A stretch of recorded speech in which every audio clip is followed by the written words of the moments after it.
Hopefully in time she will have a relationship with her children and they will remember the mother she once was to them and will find it in their hearts to forgive her. This would be the greatest healing balm for all of them. I'm so sickened by this. They are hoping that Ruby Franke's kids forgive her so they can have a relationship. Does anybody else see how concerning that is? That Ruby Franke's parents want her to have a relationship with her kids after everything that she did to them.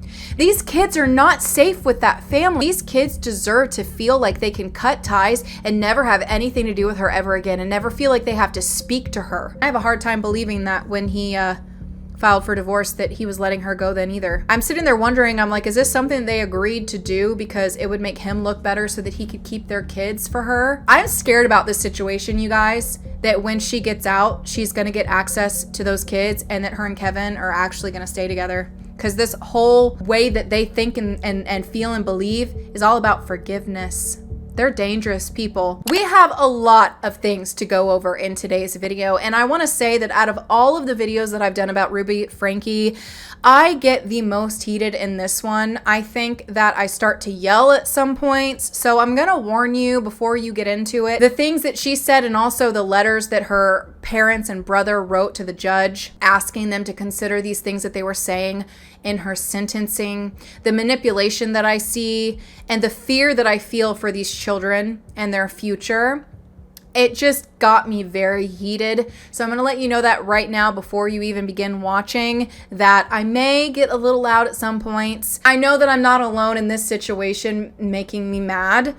I know there's other people that feel this way too. It's just infuriating, especially, you know, as a YouTuber who has seen the 8 Passengers channel videos that were made on her before this ever even happened, for it to finally come down to this moment. And these are the things that we hear. I'm disgusted by it. I'm repulsed by it. And it makes me angry. So we're going to go ahead and get into it. We're going to be talking about what she said to the judge and parole board in court. We're going to be talking about what Jodie said. We're also going to be talking about the letters that were written by her parents and brother and the TikTok that has been deleted but was posted by her oldest son, Chad's girlfriend, where he was celebrating her being in prison. We're going to be talking about all of that in today's video, but before we get into it, if you would like to check out my members and Patreon content, sometimes videos like this get demonetized because of the nature of the video.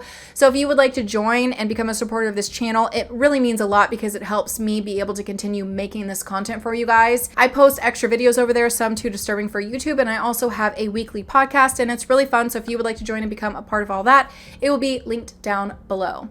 But without further ado, let's go ahead and get into this video, and it's a lot. Ruby Franke and Jodie Hilderbrandt were sentenced to 4 to 60 years in prison. These are 4 separate prison sentences that each are 1 to 15 years. So they could either spend a minimum of 4 years or a maximum of 60 years. And right before Ruby Franke was sentenced, she had wrote a letter and read it to the judge before he sentenced her. And when she was reading this, you can hear the words that she wrote, trying to continue to manipulate like she did before she got caught for what she was doing to her children.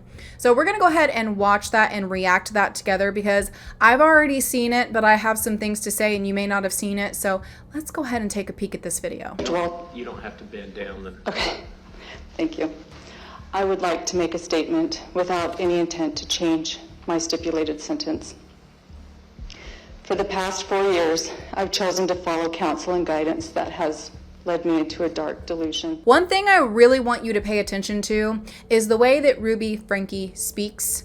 She does not talk like a normal day-to-day person. She uses these words that people use in cults, okay? And we're also going to be going over the letter that her parents wrote that is full of this as well. Like, this family and every single one of them, in my personal opinion, is completely delusional.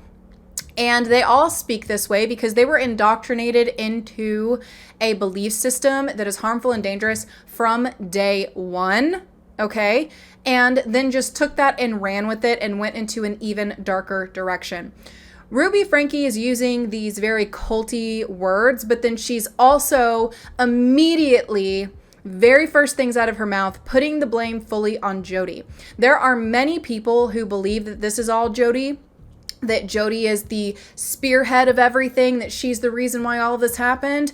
I do not believe that. We all knew that Ruby Franke was going to get up there and put all of the blame on Jodie. It's an easy escape because Jodie is an awful human being. She met this woman who counseled her and slowly convinced her to distance herself from her entire family and to separate from her husband, and then the abuse she inflicted on her children after that was just worse than it was before. Not that she wasn't them before, because she absolutely was. It just got worse after that. When Ruby and Kevin's son escaped for help, he escaped from Jodie's house. Jodie is an easy one to blame. And yeah, maybe the things that she was inflicting on her children in those last several years were because Jodie was giving her those ideas, but Ruby is responsible for how she was treating her children, mistreating her children before she ever even met Jodie. Okay, she was a bad person before she met Jodie, and everyone saw it. This is a story of two women who were both awful people with a horrible belief system that allowed them to be awful people. They were both dark and disturbed, and they just so happened to come across each other. And this happens in life all the time. You see situations like this all the time where unfortunately, somehow, two really bad people happen to meet and do really bad things. That is what they are. It is not one or the other worse than the other one. It is not this one's worse than that one. No, it's two really bad people that hurt children. And Ruby trying to act like she's ready to take responsibility for the things that she did while also taking a plea deal. Which that to me does not say that you feel guilty because you took a plea deal. You didn't even plead guilty. You took a plea deal. Then to also blame Jodie for it in the same breath, which we will hear in a moment, as saying that she now realizes. My distorted version of reality went largely unchecked as I would isolate from anyone who challenged me. I was led to believe that this world was an evil place, filled with cops who control, hospitals that injure, government agencies that brainwash, church leaders who lie and lust, husbands who refuse to protect, and children who need. Talking about how she was taught about the police force, hospitals, how everybody was a danger, right?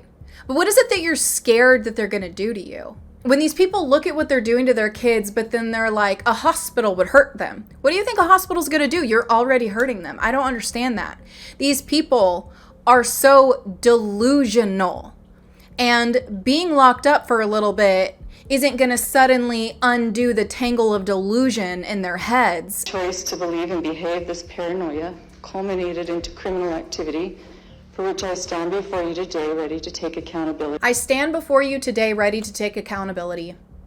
But you proceed to blame Jodie for why you did all of it, even though before you met Jodie, you were doing these things to your children. Maybe not as bad, but she was still doing this to them. We all know this. She also took a plea deal. She did not plead guilty to all of the charges that were originally against her. She took a plea deal so that she could get a lesser sentence. That is not someone who feels guilty. That's someone who's trying to get away with as much as they can so that they can move on with their life. I especially want to thank Detective J. Bate. She plucked me out of a situation I didn't know how to get out of. She got me out of a situation I didn't know how to get out of. You didn't want out of it. What the hell am I listening to? She did not want out of this. She was fully a part of every single thing that was being done. She didn't want out of this.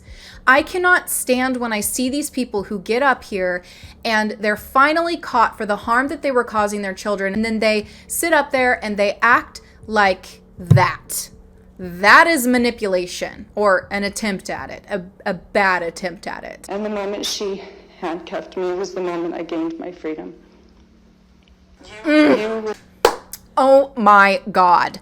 That was the moment I gained my freedom. Excuse me, ma'am. I'm sorry. Did you have handcuffs on you or rope that was tied around your body for so long and so tight that it rubbed wounds into your skin like your kids were? Because for you to get up there and to say that that's when I got my freedom, you were not the one that was restrained and controlled and manipulated and abused.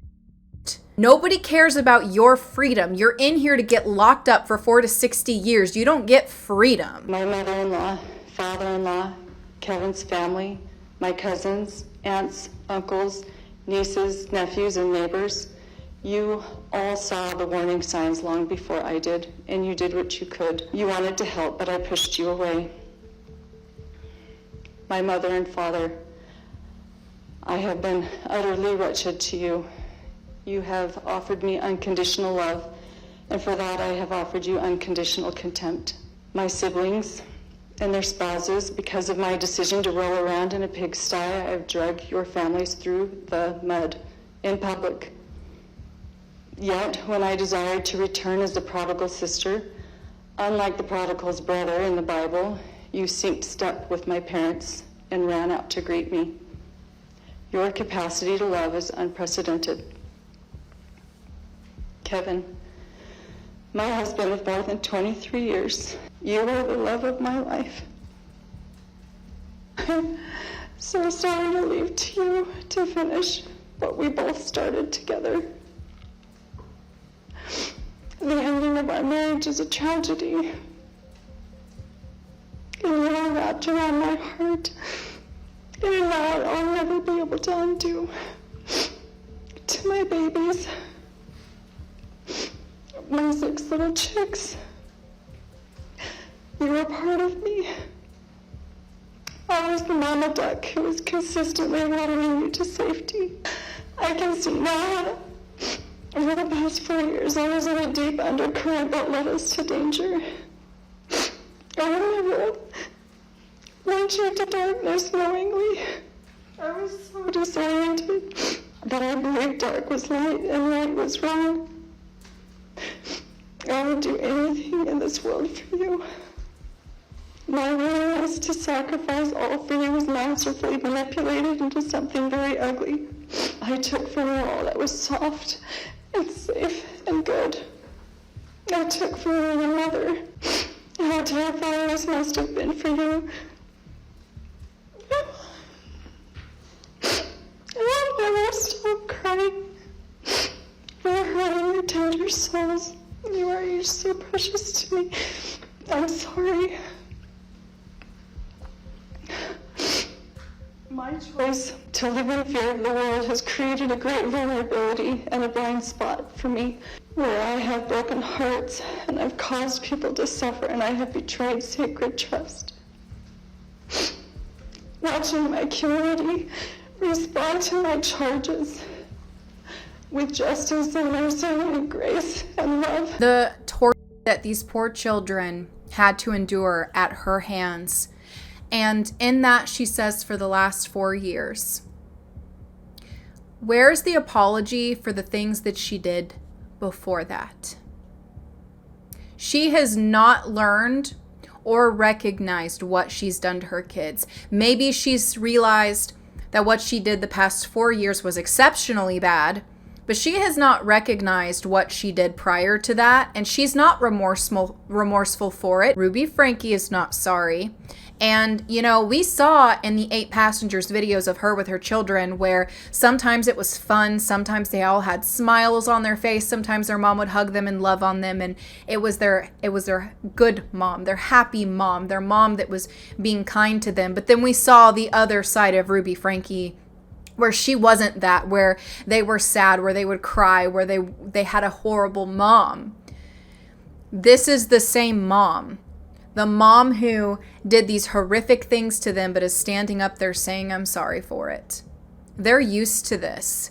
This is what they've been experiencing their entire lives, is someone who does this. In the plea agreement, it says that her 9-year-old daughter, Eve, was forced to work outside in the heat barefoot for hours and hours and hours at a time. She was forced to run barefoot on the dirt road, up and down as a punishment, with no shoes on, with the rocks cutting into her feet. She was repeatedly denied food and water. Do you know what kind of parents deny their children of food and water? Shonda Vander Ark, whose 15-year-old son died from malnutrition. She was repeatedly told that she was evil and that she was possessed. And Ruby acknowledged in the plea agreement that Eve was convinced